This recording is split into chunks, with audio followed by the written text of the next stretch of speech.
contrast. Speed turns me on. You guys stand on the escalator. That drives me crazy. Well, it's going up. I can't walk around you or anything. And I can't drive too good. I don't like driving anyway. And then come to think of it, the first week I was here, they stole my car. Now, granted, it was a rental car, but it still hurt. I had just put gas in it. I was very upset. But I figured it was no big deal. I bought the insurance. So I just called the rental car agency, and they sent me another one. The guy was nice on the phone. No problem, Mr. Chappelle. We're going to upgrade you. We're sending you, hold on to your hat, a Lincoln Town Car. I said, wow. Is that nice? Man, you're going to love it. Any of you guys ever see a Lincoln Town Car before? It looked like a big-ass pimp car. I was like, what is this? I couldn't even keep it in one lane. Oh, man. I felt like a pimp in that car. I did, man. I drove it down Sunset Boulevard. All the whores snapped to attention.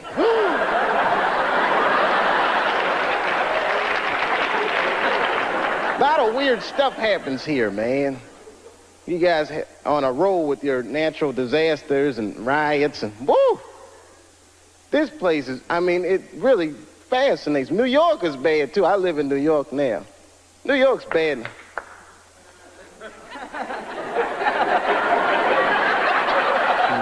It's a lonely feeling, isn't it?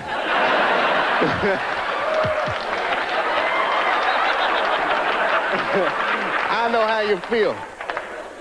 It's different, isn't it? New York is bad in a different kind of way. It's so dirty, man. The wildlife is dirty. You ever see a New York squirrel? I'm scared of squirrels because of it. They are just filthy. Any of y'all know what squirrels are supposed to eat? Anybody? Nuts? That's what I thought. You know what I saw a squirrel eating in New York? An Egg McMuffin. Something is right. Eat anything they can find. They chew gum, they smoke old cigarettes. They're just foul animals, man. That whole city is crazy. I don't know. You ever notice, I don't know, like I see a couple kids in here. I don't know if you kids read comic books. You notice, though, most of the superheroes live in New York because we desperately need them. But I think New York is rubbing off on superheroes because they're all, like, very bad role models for children. I don't know if you've ever noticed that or not. Like look at Wonder Woman. You ever just take a good look at her? Look at her clothes. Tacky, tacky, tacky. Big old red hooker boots and blue underwear with stars. What the hell is she dressed for? Look at the weapons they give a woman to fight with. A golden lasso that makes you tell the truth. What is she gonna do with that? You know, just catch a bad guy. Gotcha! I wasn't gonna say anything earlier, but this lasso just squeezed the truth right out of me. Terrible thing. And I'm not just picking on the women either. I'm talking about all superheroes. Can't stand superheroes. They're so prejudiced, too. You ever notice how prejudiced superheroes are? They only fight crime for the very rich. Think about it. You will never see Batman in the projects wasting his goddamn time. I can see him now. He's just robbing. Yes, Batman. Didn't we park the car right here, man? What the hell happened?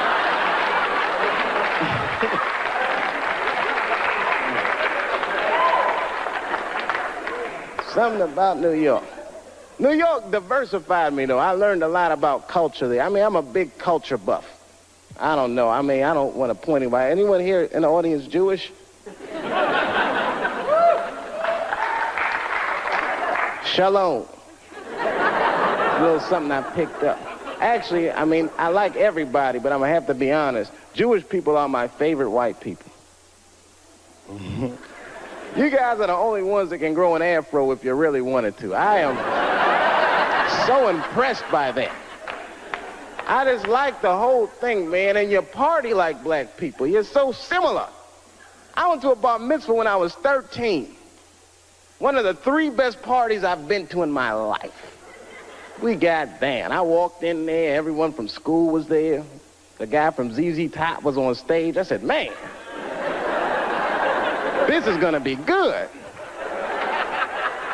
You know, we walked in the synagogue and they gave us them party hats y'all wear. I got a seat in the front, and my friend Charlie Buckholtz, that's the guy who was being bar mitzvah, he walked on stage and that whole place got quiet. He picked up these 2 scrolls, started reading from them. He wasn't really reading, he was almost singing.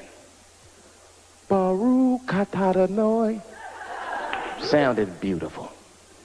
Now, I had never been to a synagogue before, but at a black church, if someone on stage is singing, you're supposed to sing along, whether you know the words or not. I did the best I could.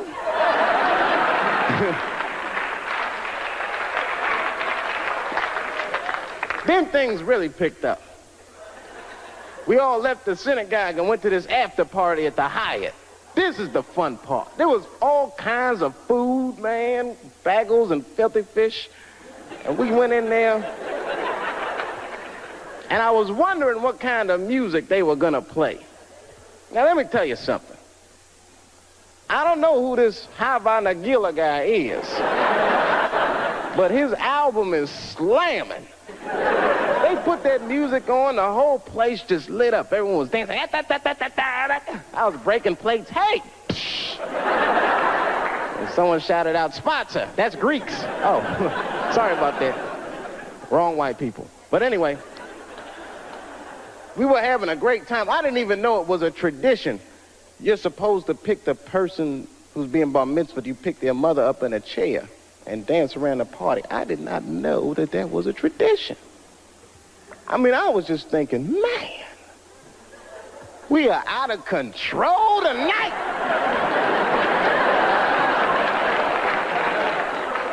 That was fun. It broadened my horizons, man. I mean, I was a very ignorant child. I didn't know a lot of things. Like when I was growing up, I don't want to offend anybody here. Let me check the exits. Okay, when I was growing up, I used to think that all white people, don't be mad, I thought all white people were happy just to be white. I know it sounds silly. I thought you just walked around, hallelujah, I'm white. This feels great. Taxi. Just checking. Go ahead. Thank you, everybody. Dave Chappelle. Dave Chappelle. Excellent, Dave. Excellent. Dave Chappelle, ladies and gentlemen.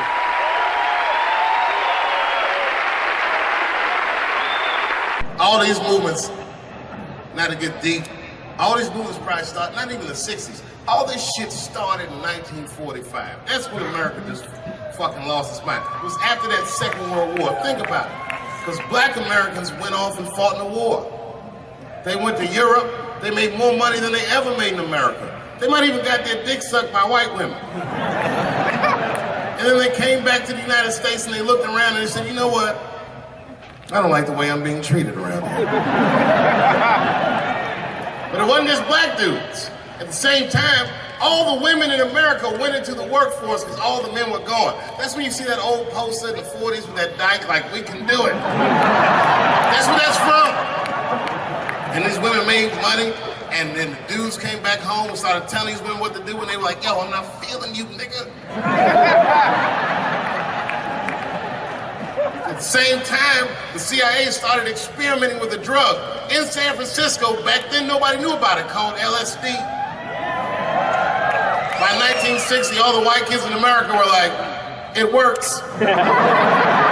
And a new school of thought was unleashed on the American consciousness. People had never even thought like that before, and now they were thinking like that in mass. White kids in mass were like, fuck our parents' plans for us. By the time 1960 rolled around, the President of the United States was 42 years old. He was the next best hope. And they blew his brains out in Dallas, in fucking parade. That's the most gangster shit. There were 8 major assassinations in the 60s. Kennedy, X, King, Edwards. And then, by the 70s, the white youth culture and the Black Panthers and the black youth culture started to merge. And you started to see Timothy Leary meeting Eldridge Cleaver in Africa, not Oakland. And that was the beginning of the 70s, one of the most turbulent decades this nation has ever seen. And I say all that to say this, that in that turbulent historical context, Bill Cosby raped 34 people.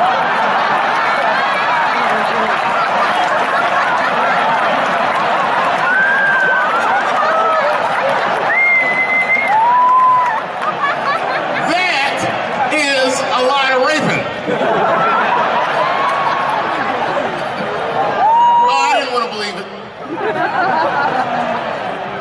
Every time I turned on the TV, I saw another old woman describing one of these antique rapes. These rapes were old school. They'd be like, and then Bill Cosby pulled my bloomers down. Bloomers? I saw him peering through me through a large cloud of vagina hair. Vagina hair? I've seen that in years.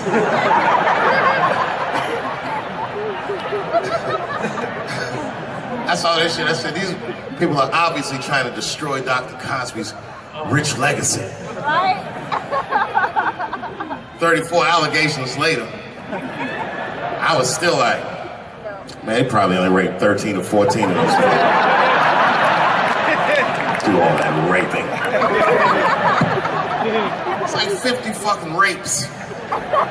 And don't forget, each one of these rapes have 8 hours of sleep in them.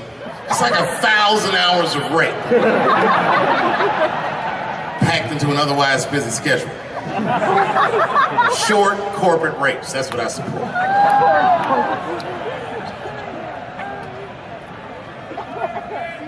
Why would they sleep? That's what I don't understand. Why Bill Cosby making all these girls sleep? Like, look, man, I'm not even as famous as Bill Cosby was, but I know 20 girls I could call right now and be like, yo, come to my place for a drink, and I'm gonna put something in it, and you're gonna fall asleep, and I'm gonna fuck you while you're sleeping. And they'd be like, cool, nigga, cool. What time you want me to come over?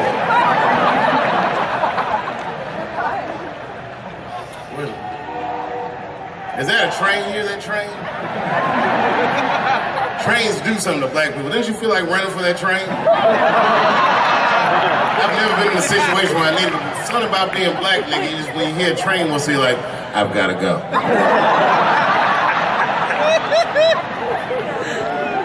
Just wanna run away.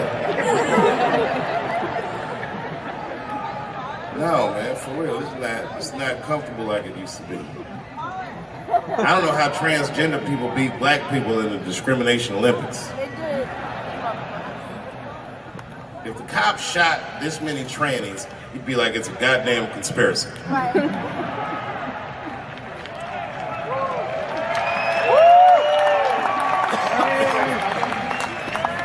Niggas gonna start wearing high heels just to feel safe.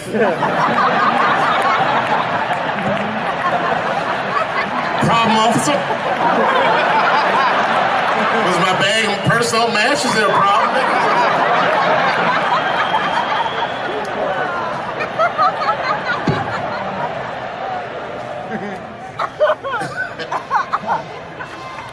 There's too many, man. It's too many. There was one good one in California where the lady got beat up in traffic. You see that shit on YouTube? Yeah. And they beat the shit out of her. You watch the tape, you be like, well, what did she do? Turns out she didn't even do anything. But the good news is the city of LA decided that the court should award her $1.5 million for pain and suffering. Which, if you know anything about money, is as much Marcus Maidana made to fight Floyd Mayweather the second time. It's pretty good considering this woman never trained a day in her life. You can see it in the tape. She didn't come to fight. She took too many shots. Punch her gut, she covered her gut, punch her in the face. She just wasn't doing it right.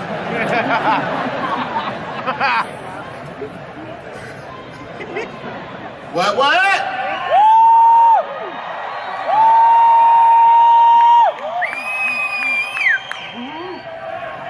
You know what's funny about being in San Francisco? First of all, the city's not even gay anymore. Gay people can't afford to live there.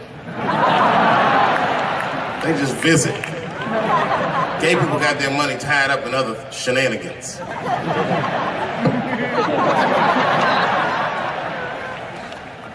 Where you from, bro?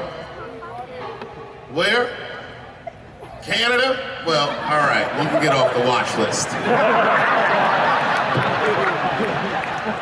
You know, America has a racial hot seat, which belongs to black Americans, but I know you sat in it for a while. I can honestly say Arabs and Mexicans sat in that seat. And we, the black Americans, would like to thank you both for your sacrifice and your struggle. Everybody goes through something, but at least I can leave my backpack someplace. If you leave your backpack, you got 20 minutes to find that shit before they send a robot to blow your luggage up. Don't you remember San Francisco where that motherfucking tiger jumped out of the cage and bit those people up? And San Francisco is so gay, the whole city blamed the tiger. No, they blamed the victims. They didn't even say shit about the tiger. They said these people were teasing that tiger. That's irrelevant. Tiger should not be able to jump out of the cage and kill people at the zoo. They said that that tiger chased one of his victims 400 yards. Listen, you know how fucking fast you have to run to outrun a tiger for 400 yards? Nigga probably woke up in the hospital with an NFL recruiter standing over his bed. You did good, son. You did very good. I know this isn't a good time, but I'm with the Cincinnati Bengals. Complete coincidence. I think we can tie something in and do something really big with you. One of the guys the tiger bit was Mexican, and the other two were Arabs. I said, who trained this tiger? Homeland Security, like everybody? I gave that tiger some beans. You smell those beans? You can smell that. Go get them. There's some curry.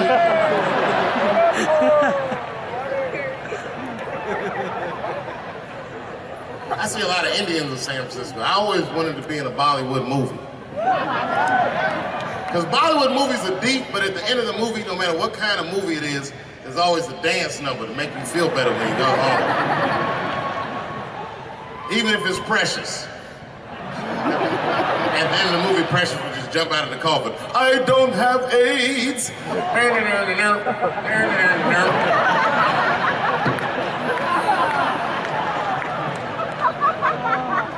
You ever see Precious? Boy, that was a sad movie. Yeah, that was tough. If you haven't seen it, you know all the statistics of living in urban life in America. But if you could picture all those statistics happening to one person for 90 minutes, that was Precious. Life through the book of that fat bitch. And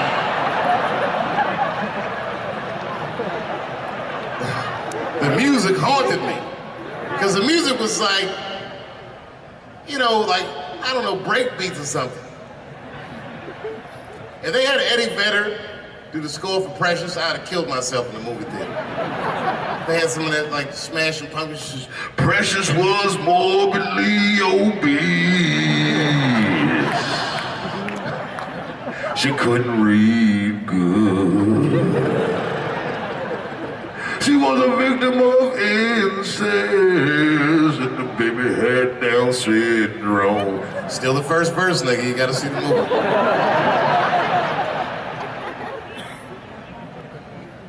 She caught AIDS at the end. She might have had it the whole movie, but at the end she found out.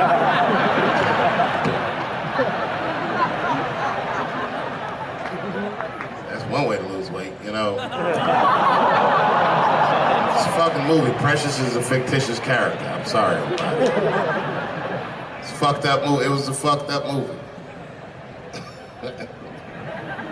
I got scared when I went to see Straight Outta Compton and Eazy-E caught AIDS at the end. That shit freaked me out. Because I didn't know you could get AIDS from firing your manager.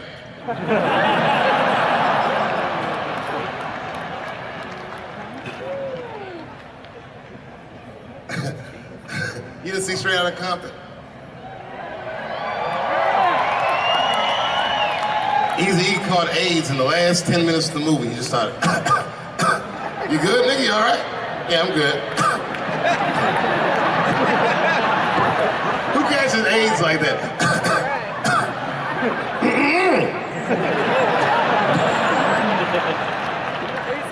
AIDS does not sound like that. It's a racking cough. And AIDS weird that a disease came out of nowhere in the 80s that doesn't kill anybody but niggas, fags, and junkies? What kind of disease hates everybody that old white people hate? I think the government hid that shit in disco balls. Only fun people get AIDS. You never see that guy? I think I'm gonna stay home and read a book. And like an nigga say, I think I'm gonna just go stay home and cook for myself. Yeah, all right?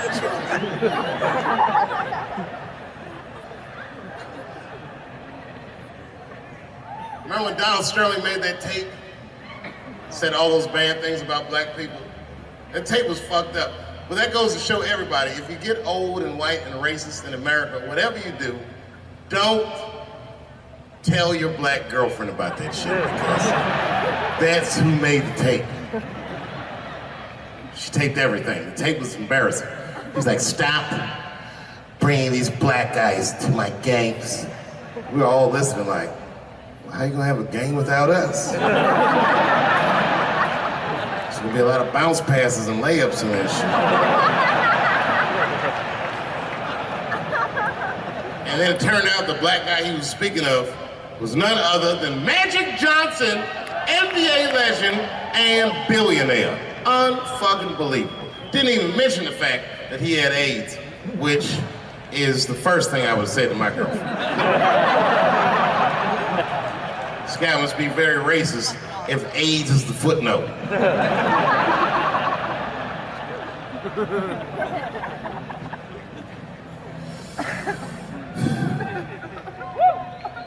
How many of y'all work for Google?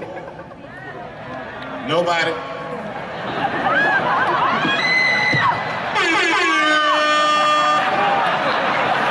Thanks, Fuse.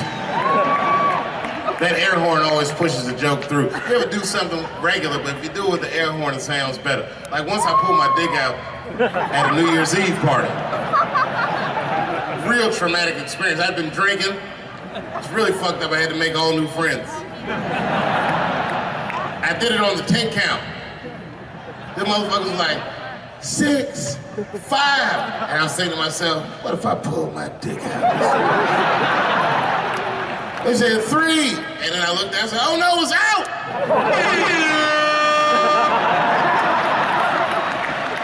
That air horn pushed me over the top. I pulled that shit out of the... I was like, oh!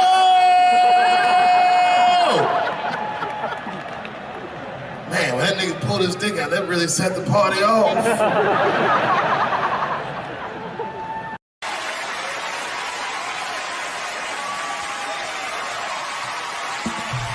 Ladies and gentlemen, Dave Chappelle.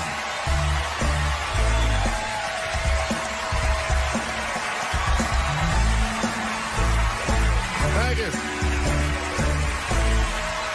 Oh boy, I'm very nervous. No pressure. During the civil rights movement, I can't read what's on the teleprompter. Some about black America and white America.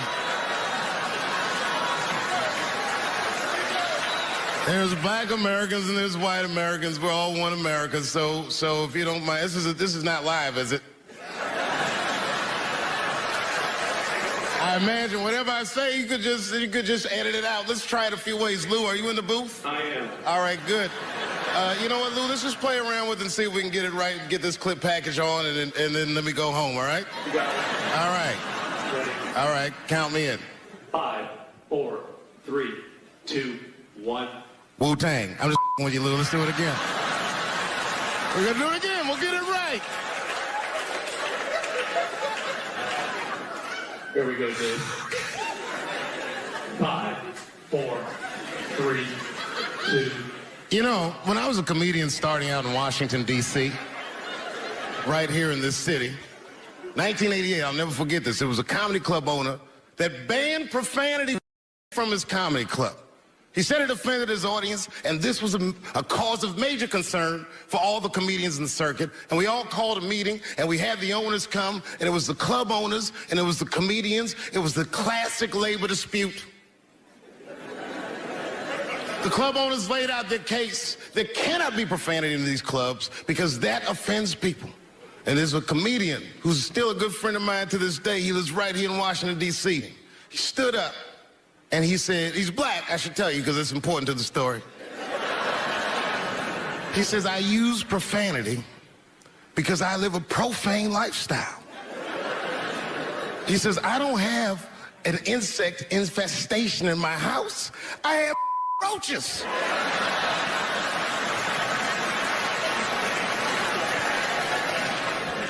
My favorite comedians are like musicians, and the audience is their instrument. And the music they make is your laughter. And that's the laughter that I scored my entire life to. So now, some of my favorite American comedic composers. Thank you. When I lose my job, I lose my man. Treat me like a dog. He called me a dog. Yes, he did. What did he call me? An old dog. Sometimes I wished I was a dog and he was a tree. When you stop and think, football's a fair sport for my people.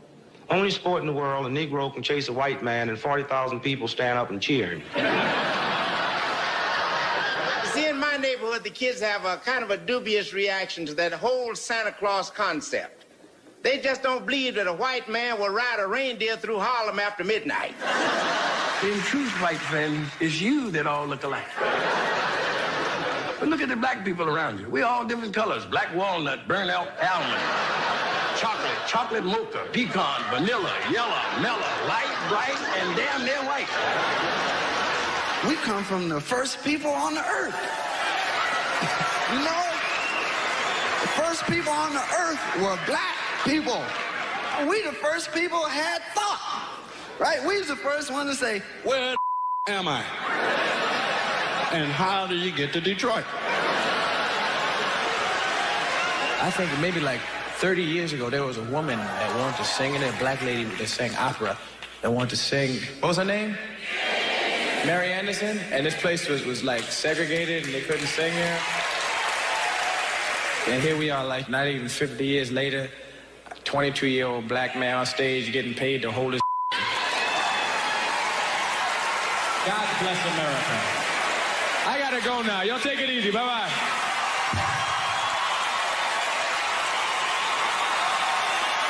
Janelle Monáe, Will Smith, Common, Gladys Knight, and John Legend when we continue. Yeah, man. Well, you ladies are right. To be honest with you, your lives look terrifying to me. They do, man. I know nothing about being a woman, but I know fear. Yo, I used to live in New York when I was 17, and I couldn't even pay my bills. You know what I did to make money? I used to do shows for drug dealers that wanted to clean their money up. One time I did a real good set, and these motherfuckers called me in the back room. They gave me $25,000 in cash. It's probably 18, 19 years old. I'm scared. I thanked them profusely. I put that money in my backpack. I jumped on the subway and started heading towards Brooklyn at 1 o'clock in the morning. Never been that terrified in my life. Because I never in my life had something that somebody else would want. I thought to myself, Jesus Christ, if motherfuckers knew how much money I had in this backpack, they'd kill me for it. And then I thought, holy shit. What if I had a pussy on me all the time?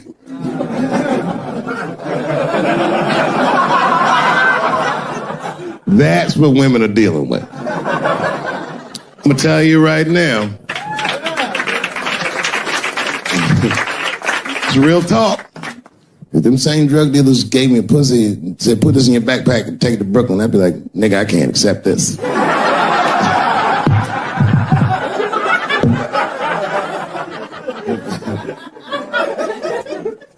I empathize, man, you know. Everybody gets mad because I say these jokes. But you understand that this is the best time to say them. More now than ever. And I know there's some comedians in the back. Motherfucker, you have a responsibility to speak recklessly. Otherwise.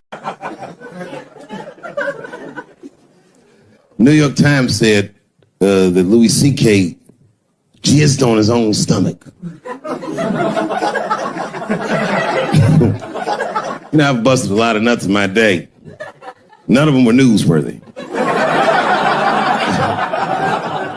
Shit was really gross, because they didn't just say it like I said it. They didn't just say jizz on the stomach. They said it in that fucking Pulitzer Prize winning style that the New York Times has. It was very descriptive, like, you know what I mean?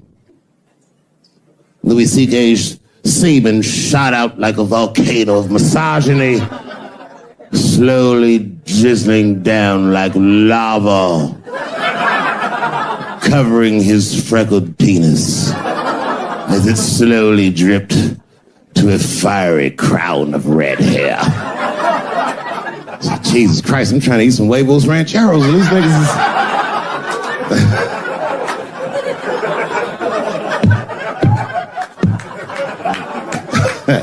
And you know, the tough part, being a comedian, knowing the motherfuckers, everybody comes up to me like, did you know? Did you know what Louis was doing? No, bitch, I did not know. The fuck you think we talk about at the comedy club? Hey, nigga, how was the weekend? Great, man. I was just jerking off in faces and coming on my own stomach, having a good time. You know how this business is. No, I didn't know. They act like we sit around like Grease. Tell me more, tell me more. Then she put up a fight. Dun, dun, dun, dun, dun, dun, dun, dun, dun, dun. Sorry, I don't know the choreography, but you get the point. You get the point. She was intense. But Louis was like the turning point. I mean, you know, all these allegations are terrible. Louis was the only... I shouldn't say this, but fuck it. His allegation was the only one that made me, like, laugh. Well, if you think about it, because all his friends is reading it, and he's jerking off, and he's surprising people. He's surprising me.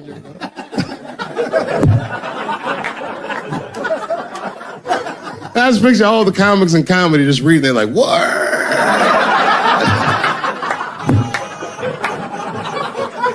It's terrible. I know it's terrible. I'm sorry, ladies. You're right. You are right. But at the same time, I mean, you know what I mean? I don't know. Jesus Christ, they took everything from Louis. I was like, I don't know, it might be disproportionate. I can't tell. I can't tell. This is like where it's hard to be a man. One lady said, Louis C.K. masturbating in front of me ruined my comedy dreams. Word? Well, then I dare say, madam, you may have never had a dream. Come on, man, that's a brittle spirit. That is a brittle-ass spirit, nigga. That shit is too much. This is a grown-ass woman. You know what this shit is like? It's like COINTELPRO. You know what that is? It's a program that the FBI had on J. Edgar Hoover. In this program, one of the many things they did was they would track the sexual habits of anyone they considered an enemy of the state. It was a live button. That's why they got all these fucking sex tapes with Martin Luther King fucking bitches. But lucky for us, he actually had a dream. You think if Louis C.K. jerked off in front of Dr. King, he'd be like, I can't continue this movement. I'm sorry, but the freedom of black people must be stopped. I didn't know this nigga was gonna pull his dick out and jerk off like this I just thought we were gonna get a couple of drinks and chill. Show business is just harder than that. Them women sound like, I hate to say it, y'all, they sound weak. I know it sounds fucked up, I'm not supposed to say that, but one of these ladies was like, Louis C.K. was masturbating while I was on the phone with him. Bitch, you don't know how to hang up a phone?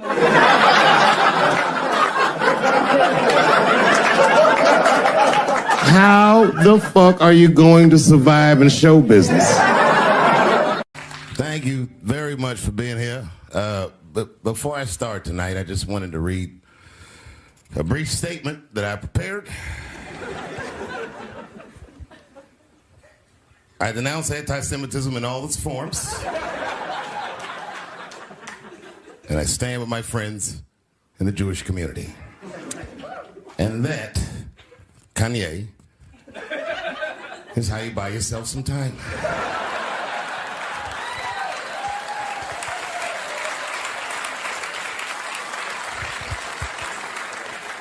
I gotta tell you guys, I've probably been doing this 35 years now.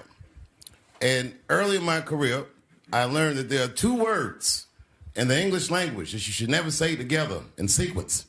And those words are the and Jews. I've never heard someone do good after they said that.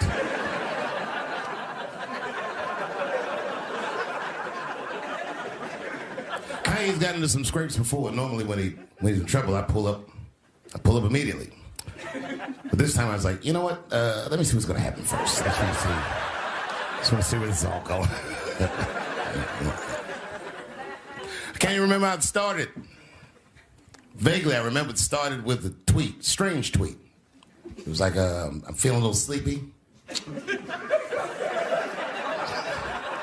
I'm gonna give me some rest, but when I wake up, I'm gonna go DEFCON 3 on the Jews. And then he just went to bed. I was up all night worried. What is he gonna do to the Jews?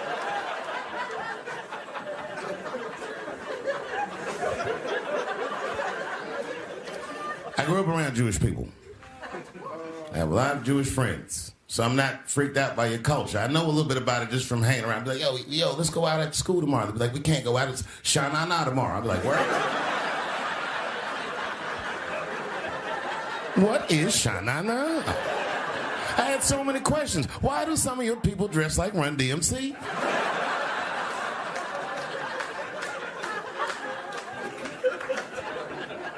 When Kanye woke up from that nap, we went right to work.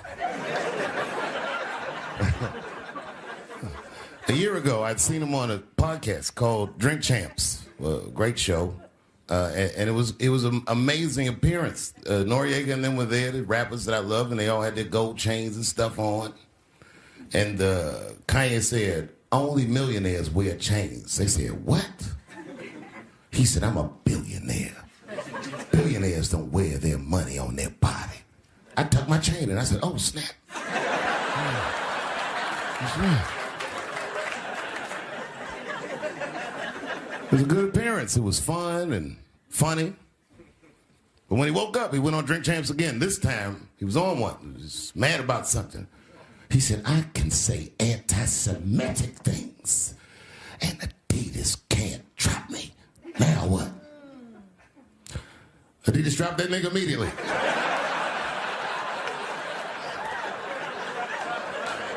Ironically, Adidas was founded by Nazis. And they were offended.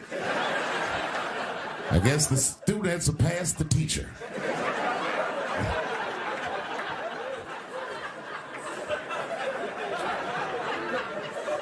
It's a big deal. He had broken the show business rules. There's just a rule. You know, the rules of perception. If they're black, then it's a gang. If they're Italian, it's a mob. But if they're Jewish, it's a coincidence, and you should never speak about it.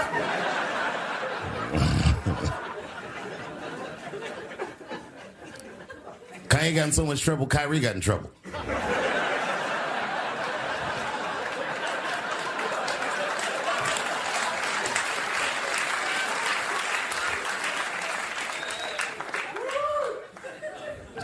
Kyrie Irving posted a link to a movie that he had seen on Amazon. No caption on the post or nothing like that.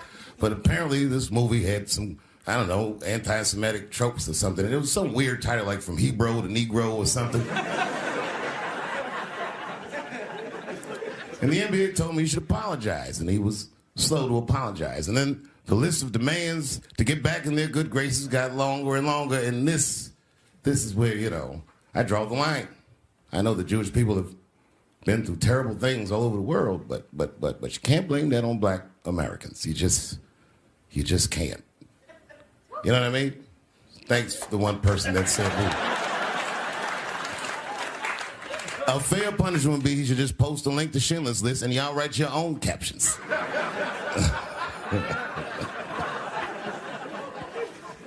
Kyrie Irving's black ass was nowhere near the Holocaust. In fact, he's not even certain it existed.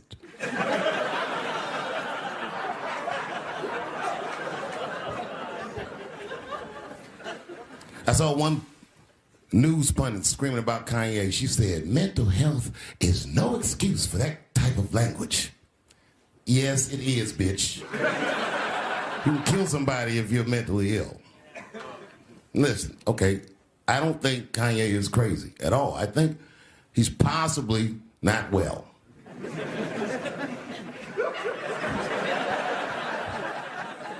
Well, I've been to Hollywood.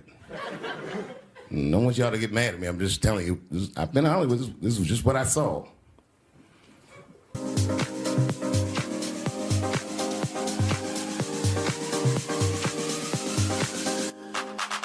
Whatever you do, don't fall for me. Don't put your trust in me. Don't even lie for me. I want you, honey. I don't get it. It's a lot of juice. Like a lot. But that doesn't mean anything. You know what I mean? There's a lot of black people in Ferguson, Missouri. Doesn't mean we run the place.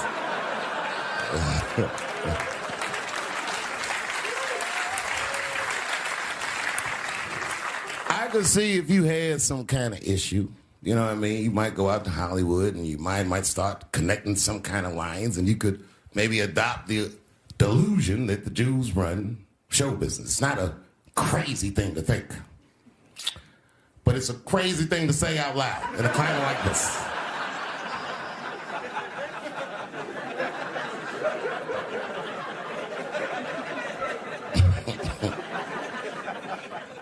Now the midterms are over, and it's crazy climate. And I got to tell you, I feel like this midterm, like all of humanity depends on it. And it's an ominous sign. The most ominous sign of the midterms, I believe, would be Herschel Walker, who I don't want to speak badly of because he's black. But I have to admit, he's observably stupid.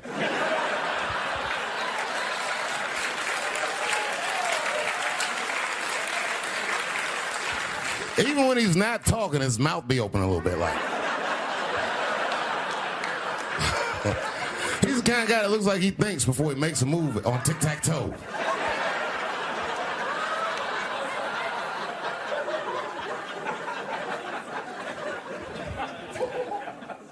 And I'm watching the news now, they're declaring the end of the Trump era. Now, okay, I can see how in New York you might believe this is the end of his era. I'm just being honest with you. I live in Ohio amongst the poor whites. A lot of you don't understand why Trump was so popular, but I get it, because I hear it every day. He's very loved. And the reason he's loved is because people in Ohio have never seen somebody like him. He's what I call an honest liar. Well, I'm not joking right now. He's an honest liar. That first debate, I'd never seen anything like it. I've never seen a white male billionaire screaming at the top of his lungs, "This whole system is rigged," he said. And across the stage was a white woman, Hillary Clinton and Barack Obama, sitting over there looking at him like, "No, it's not." I said, "Now, wait a minute, bro. It's what he said." And the moderator said, "Well, Mr. Trump, if in fact the system is rigged, as you suggest, what would be your evidence?" You remember what he said, bro? He said, "I know the system is rigged because I use it. I said, God damn. And then he pulled out an Illuminati membership card and chopped a line of cocaine up and did it right at the podium.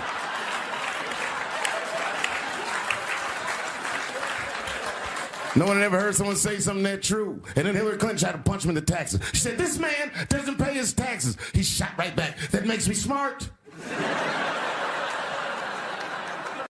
Celebrity hunting season. Doesn't matter what I say, they're gonna get everybody eventually. Like, look, I don't think I did anything wrong, but we'll see.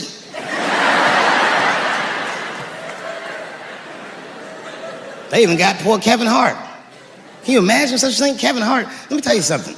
It was Kevin Hart's dream to host the Oscars. That's what he told me. And I remember when he told me, because I was thinking to myself, well, that's an awfully strange dream for an African American. Kind of nigga dreams of hosting the Oscars. Kevin did, that's who. And he did it. Against all the odds, Kevin became the most famous comedian this world has ever seen, and he got the job that only one black man before him had had. He was gonna host the 80th Oscars. And I don't know what you know about Kevin, but I know Kevin Hart is damn near perfect. As close to perfect as anybody I've ever seen. In fact, Kevin is precisely 4 tweets shy of being perfect. 10 years ago, Kevin had made some very homophobic comments. And I'm not gonna repeat what he said, because this is Atlanta.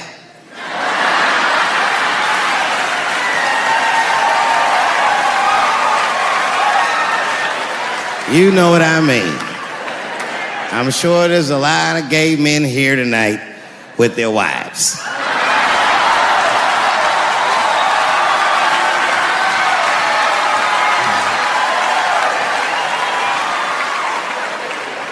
Far be it from me to offend anybody. All right, I'll tell you what he said. But just remember, these were not my words. These were Kevin's words. And it was a long time ago. And I'm paraphrasing because I'm not good at telling other people's jokes.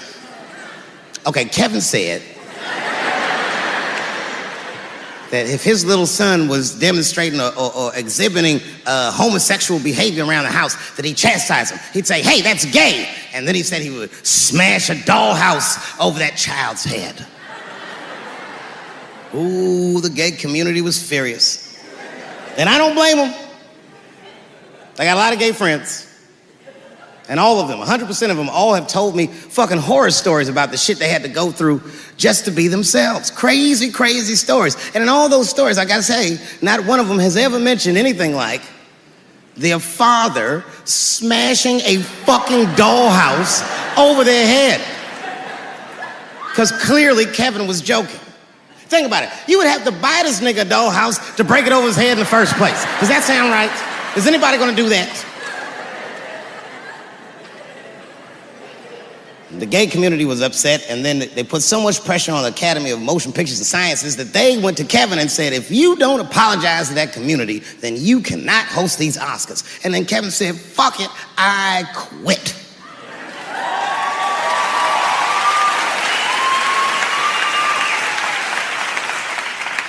And then he went on every talk show in America and apologized for 6 weeks.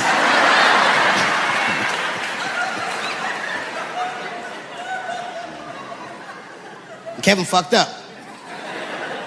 I understand the mistake he made because I've made the same mistake early in my career. This is many years ago, 15 years ago. It's when I was doing Chappelle's show. There's a, thank you.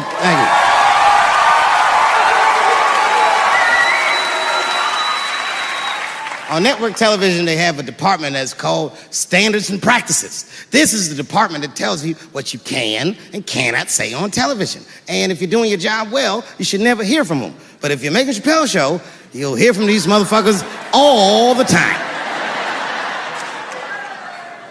And remember, this is 15 years ago. I made a mistake. I didn't even know I had done anything wrong. I had written a sketch that had the word faggot in it.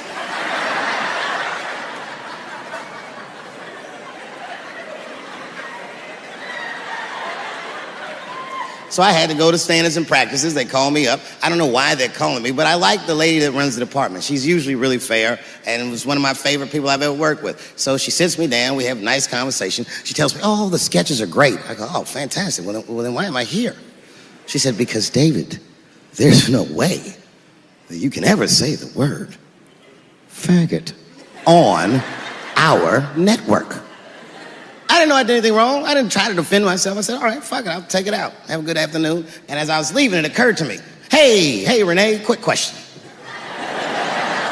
It's just a question. Seriously, I want to know, like, why is it that I can say the word nigger with impunity?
My life.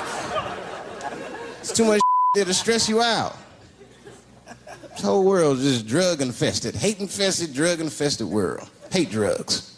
I heard the worst drug story. You know what my friend told me? You know what he's dealing with? His landlord is hooked on crack. That's terrible. That's pressure. If your landlord's hooked on crack, that means you've got to have the rent. You come around all the time. I got the rent. It's not even due yet. It's the 10th. Come on, I need it. Let me just get $20 of it now, and then just give me the rest of the end of the month. Every couple hours. Hey, look, I'm gonna need some more of the rent. This building's falling apart. Things came up. Comes home early from a party. Landlord's in the crib going through his. What are you doing in my house? Ah! Where's the sink? I came to fix it. It's in the kitchen. I thought it was in the drawer. I'll fix it tomorrow when I come for the rent.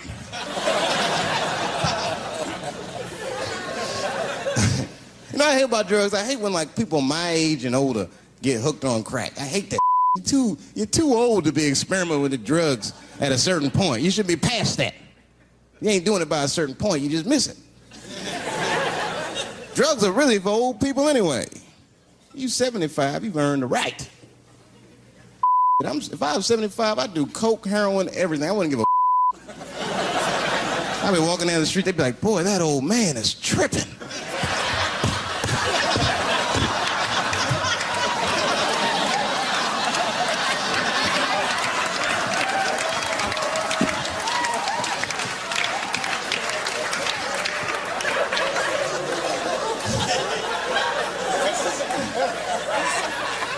Can't do everything. Maybe weed. If you're gonna do something, do a little weed. Smoke some. Weed's not as bad as everything else. Weed is a background substance. You know what I mean? You can smoke some herb and still function. And you ain't crisp, but you'll function. Nothing higher than weed, though. I made that mistake one time. I was at a party, some guy gave me some. He's like, here, man, take this. Mushrooms. I took it, I forgot all about it, you know. Then a couple days later, I found that in my pocket. I'm thinking, why not? Because I'm thinking it's like weed, some background. I planned my whole day out like it was weed.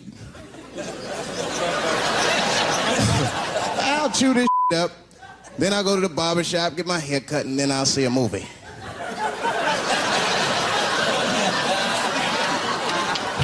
I chewed it up. So far, so good. Then I was in a barber shop, like an hour later. And it's funny, because I was just thinking to myself, I was like, ooh, this stuff sucks. Tastes like athlete's foot. I feel sick, but I'm not really high. Then I looked in the mirror. I saw the barber's reflection, man. It looked like a big penis was cutting my hair. I freaked out. I started talking to myself, Dave, calm down. You're on drugs. This is what drugs do. Okay, you know that there is no way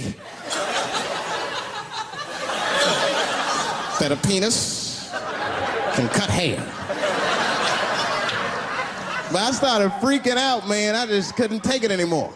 I jumped out the chair, half my hair was cut, I didn't care. I didn't, I just gave a barber a handful of money. It was weird, the balls opened up. Anyway, I ran home, man. I ran home as fast as I could. It's tripping.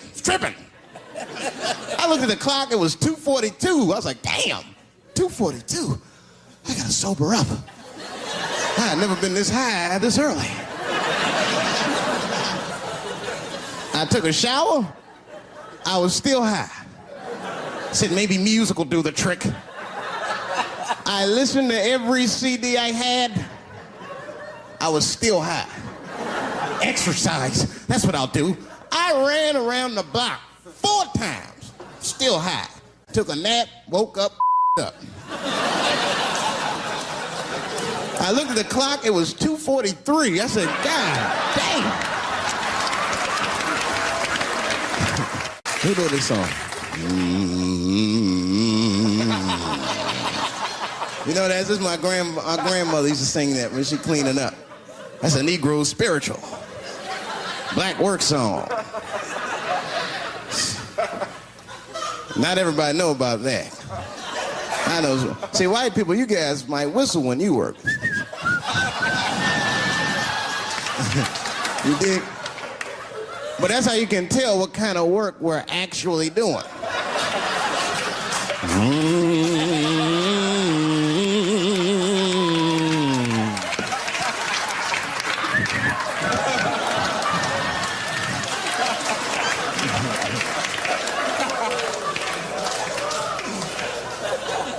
I study that kind of I do. Anything that has to do with race. I read a little here, see a little there. And I travel. That's always good. Traveling has made me a racism connoisseur, if you will. You know, it's different from region to region. Anyone ever been down south? So you guys know what I'm talking about. And the racism down there is just, it's perfect. It's due to a perfection. It's comfortable, it's out in the open. There are no secrets in Mississippi. Everybody knows the deal. Morning, nigger. Morning, sir.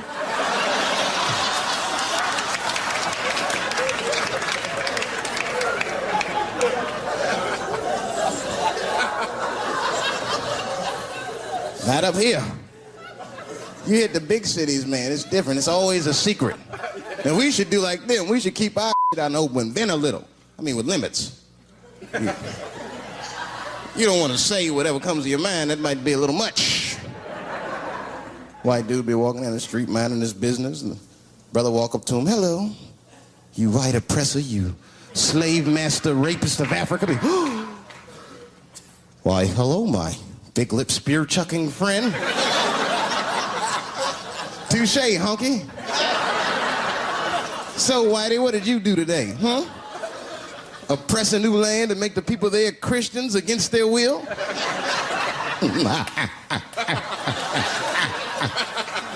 What did you do, fellow? Burn those big black lips on a crack pipe as you missed your job interview? Easy, Whitey, you're cutting deep. All this chit-chat has got me thirsty. If you will excuse me for a moment, I'm going to go to the Korean store and get something to drink. Ching-a-ling. Hello. You slanted-eyed, ruining the economy in our neighborhood by opening stores and taking the money out the community. Chink. Well, good afternoon, you browse around but never buy anything, suspicious-looking nigga. After a while, that might be too much.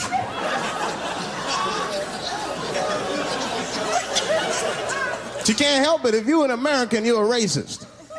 We brought up from the beginning to think in generalizations. We never look at the individual. We rarely look at the individual. I'm a racist. I know I'm a racist. You know how I know? The other day, I caught myself being racist against myself. There's so much going on, I got mixed up. Forgot whose team I was on.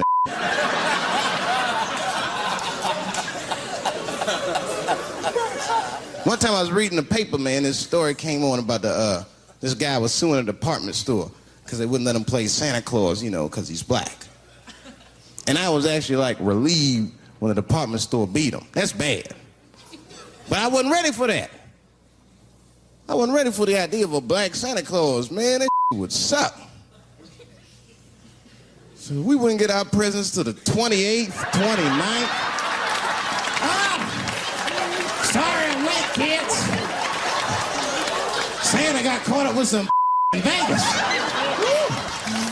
I had to sell some toys to get back, shit. Where them cookies at?